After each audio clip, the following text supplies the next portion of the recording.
Proud red rose. One beautiful spring day a red rose blossomed in a forest.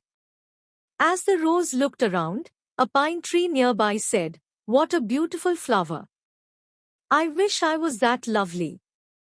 Another tree said, "Dear pine, do not be sad. We cannot have everything." The rose turned and remarked, "It seems that I am the most beautiful flower in this forest." A sunflower raised its yellow head and asked, "Why do you say that? In this forest there are many beautiful flowers. You are just one of them." The red rose replied, "I see everyone looking at me and admiring me." Then the rose looked at a cactus and said, "Look at that ugly plant full of thorns." The pine tree said, "Red rose, what kind of talk is this? Who can say what beauty is? You have thorns too." The proud red rose looked angrily at the pine and said, "I thought you had good taste. You do not know what beauty is at all. You cannot compare my thorns to that of the cactus."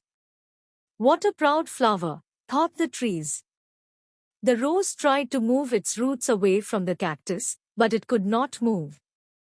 As the days passed, the red rose would look at the cactus and say insulting things, like, "This plant is useless. How sorry I am to be his neighbor." The cactus never got upset, and even tried to advise the rose, saying, "God did not create any form of life without a purpose." Spring passed, and the weather became very warm. Life became difficult in the forest, as there was no rain. The red rose began to wilt. One day the rose saw sparrows stick their beaks into the cactus and then fly away, refreshed. This was puzzling, and the red rose asked the pine tree what the birds were doing. The pine tree explained that the birds were getting water from the cactus. "Does it not hurt when they make holes?" asked the rose. "Short stories, sparrow, yes, but the cactus does not like to see the birds suffer," replied the pine. The rose opened its eyes in wonder and exclaimed, "The cactus has water?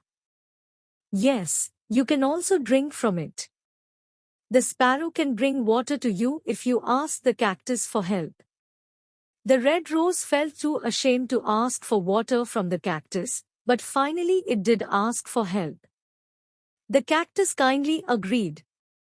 The birds filled their beaks with water and watered the rose roots. Thus the rose learned a lesson and never judged anyone by their appearance again.